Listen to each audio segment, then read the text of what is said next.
the journey? Yep. Now, in the early days, there were actually chutneys on the top of those pedestals, you see. Oh, it's gone? Yeah. Some of them were damaged or destroyed during World War II. Right. And they did try to replace them, but unfortunately, because they weren't part of the original structure, this is one of those examples where later additions sometimes just don't work. And they still began falling off one by one. Oh, so they attempted to put it back, Yes, but it didn't work. It didn't work. Right.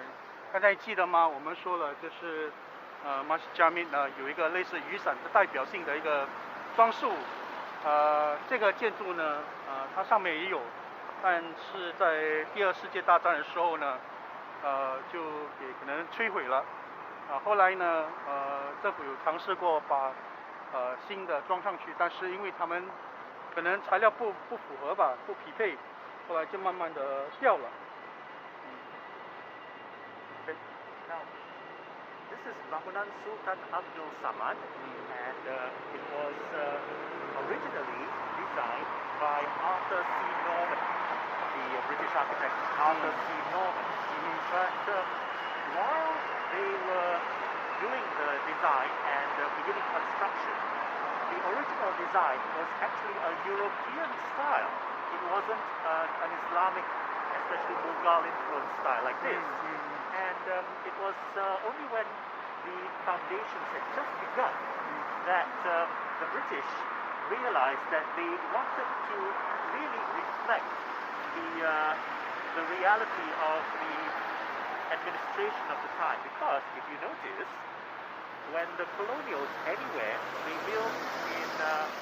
they build colonial era buildings, they actually usually built in their own style. For example, in Singapore, the British built in British European style. In Indonesia, the Dutch built in Dutch European style. Yes. The same with the French in Indochina, and the same with the Spanish in the Philippines, where they built in the Spanish missionary style. Yes. But here, it's a bit funny that the British changed their design.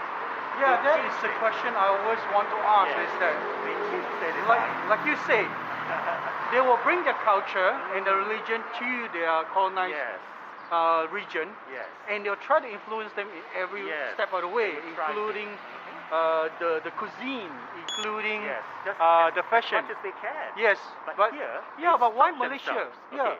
Now there's a good reason for that. There's a legal reason, because we all forget that actually the British came in and administered the Malay states not by outright conquest like the others, like the Dutch in Indonesia, like the French in Indochina, like the Spanish in the Philippines. But here, they actually administered through treaties with the sultans. Oh, so it's they not... administered through treaties. They did not... It's not conquer. No, they did not conquer. Right. They did not overthrow any of the sultans. Right. So, they had treaties with the sultans one by one. The states had treaties with the British, and so the British came in and administered the states in the name of the sultans.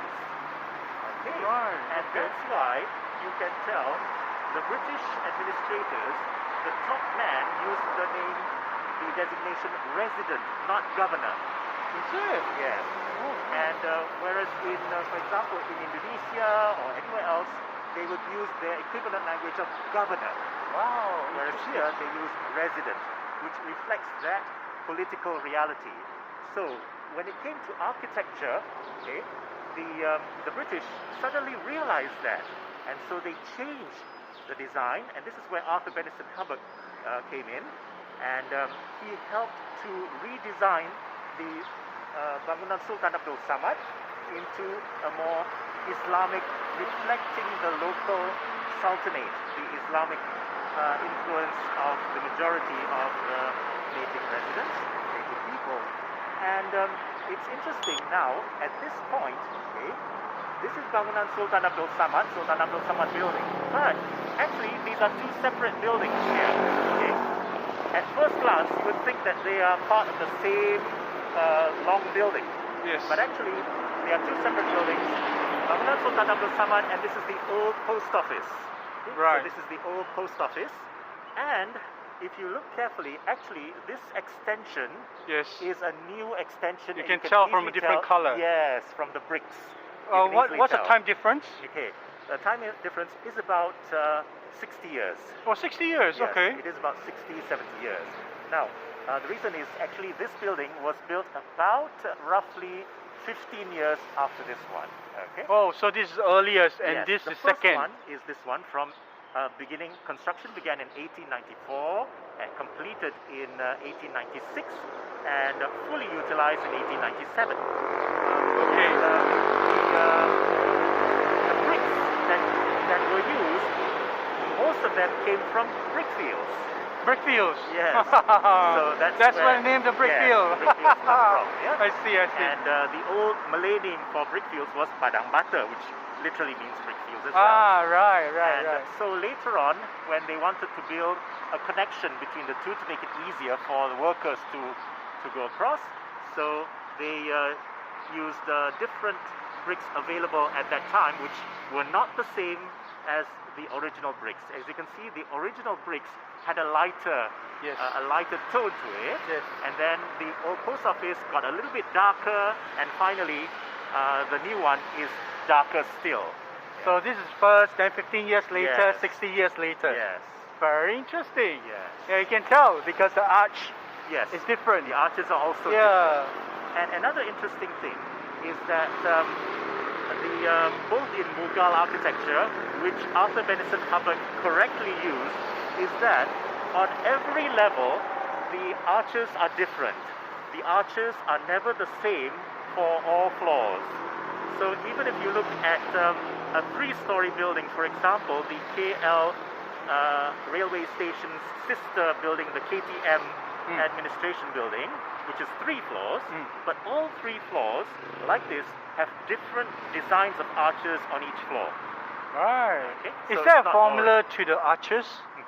Yes, there is a kind of formula for each kind of arch, and it's of course you need to learn the exact configurations and all that.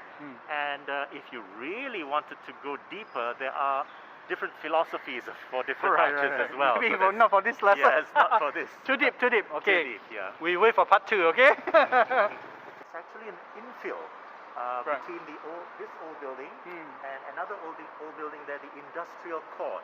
Oh. So this is an infill building. Industrial court. Yes, there you go. That's the old industrial court. Unfortunately, when they moved to the new industrial court, this old building is left without use. Oh my God. So it's starting to be overgrown. Yeah. Yeah. When you say industrial court, it's like a court like Oh yeah. justice. It is an actual court of justice Right. where industrial disputes are heard. Right. So this is the old industrial court. Wow. Mahkamah Perusahaan. Very interesting. So this is it. Oh, what a pity. No one's using it. Yeah, it's a pity. Nobody is occupying it right now, and they should do the conservation works soon before it gets really damaged. Right now, the Yes. damage is superficial, so it's still okay, but they should. The best thing is to occupy it actually. Yes, because you can see that they're falling apart. There you go. Yeah, the plaster is beginning to fall apart, and some of the windows there as well. What a pity, huh? It is. It's a pity. To be fair, actually, I heard that they were already beginning to put the budget for it, and then with COVID-19, everything fell apart. Yeah. They painted it before, and everything is peeling off. Yes. So luckily, the part that's peeling is the newer addition. Right. So the overall structural integrity is still okay. What about this thing right in front of us here? Okay. This is all part of the River of Life. Right. Now, what happens is these structures, they actually camouflage the mechanism for the water purification, Right. which will be used for the mist that comes out. Oh, So- but that's huge. Yeah, so the mist that comes out of the nozzles there, which you saw earlier, are actually purified water. Right. So it's not just straight from the river. I see. But it's such a big space for the purification And machine or something. yeah, The so, observation so deck. it's a bit camouflaged, and there's a cafe there. Right. Now, this is where we see the Masjid Jami in all its beauty, Right. and that's the staircase that I mentioned. Oh, that's the steps That's that go the up. steps, yes. Okay, now it's interesting to note that the level of the river at that time was sufficiently high so that it actually reached the bottom of the stairs. Right. So now with erosion and sedimentation, and then the dredging and all that, the normal level of water has gone down to that level. But with floods, then it rises back again.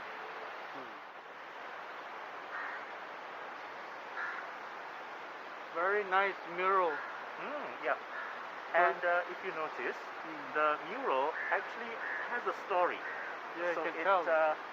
I haven't memorized every one, but there's a general story of the history of KL Yeah.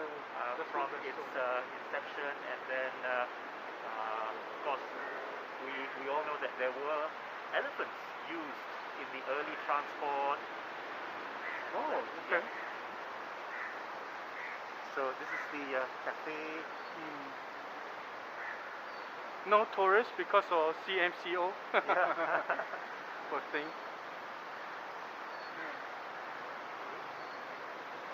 Very nice tree.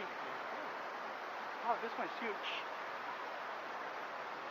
So they managed to retain the healthiest trees, and some of the trees were already diseased when the River of Life project was being implemented. So the trees that were not healthy, they had to cut it down to maintain the overall health of the other trees. Right. Wow, let's stop and take a look at this. Nice view. This is the focal point. Actually, better. Oh, yeah, this is fine because now that building has begun to come up, so it's not complete. So it's not very pretty if you see it from there. So this is just nice. Yeah. Okay. A very nice view.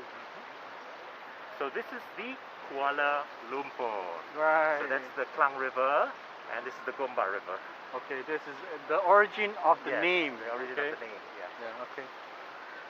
To be fair, there were already settlements before Kuala Lumpur got its name, and one that was recorded in history is Pangkalan Lumpur.